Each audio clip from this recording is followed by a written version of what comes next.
In closing, sa ating summary, pakinggan nyo itong maigi. Let's lock this in.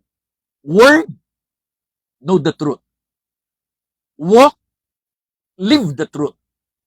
And witness, share the truth. Anong ibig sabihin?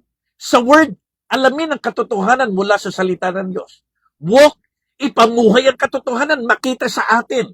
And third, witness, ikalat natin. Ikwento natin. Tulad ng ginagawa ko ngayon. Kaya tayo meron GMBFB Live. Ay hindi para ipakitang marunong lang tayo, magaling tayo. Hindi po. Ikinakalat natin ang katotohanan. Sapagkat ang katotohanan ang magpapalaya sa lahat ng tao. At ang katotohanan ang magdadala ng tunay na pagbabago sa lahat ng tao. Kaya tayong lahat na nakikinig at nanonood, kapatid, huwag mo lamang tanggapin ang katotohanan. Huwag mo lamang ipamuhay ang katotohanan.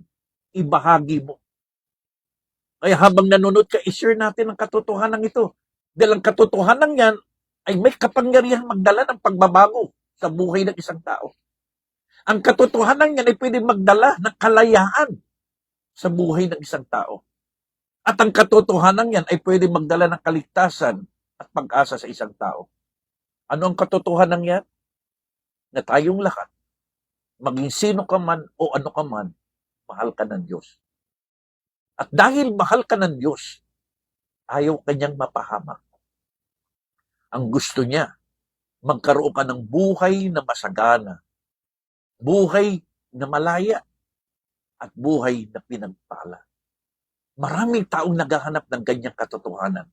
So sa ating pagwawakas, a guardian leader is like a master chef in the spirit. Para siyang master chef in the spirit. Bakit? Because we don't serve a half-cooked truth. Hindi tayo naghahain ng hilaw na katotohanan. Half-truth cook. Ang hinahain po natin katotohanan dapat complete, solid, at matibay. Ano yung tatlong ingredients? The word, the walk, and the witness. Complete ingredients equals complete transformation. Hindi lamang sapat yung alam mo yung katotohanan. Dapat nakikita at pinamumuhay ang katotohanan. At hindi rin sapat yung alam mo at pinapumuhay mo at pinapakita. Dapat isinishare mo rin. And that is the three complete ingredients of truth. So ang challenge natin ngayon, this week, let's check the ingredients of truth. Unang tanong, are we reading the Word of God daily? Number two, are we living the Word of God that we are reading daily? And third, are we sharing the Word of God with truth? Sa ating mga nanonood at nakikinig, kapatid, kaibigan, binabasa mo ba araw-araw ang katotohanan galing sa salita ng Diyos? Ipinamumuhay mo ba ang mga katotohanan nababasa mo sa salita ng Diyos?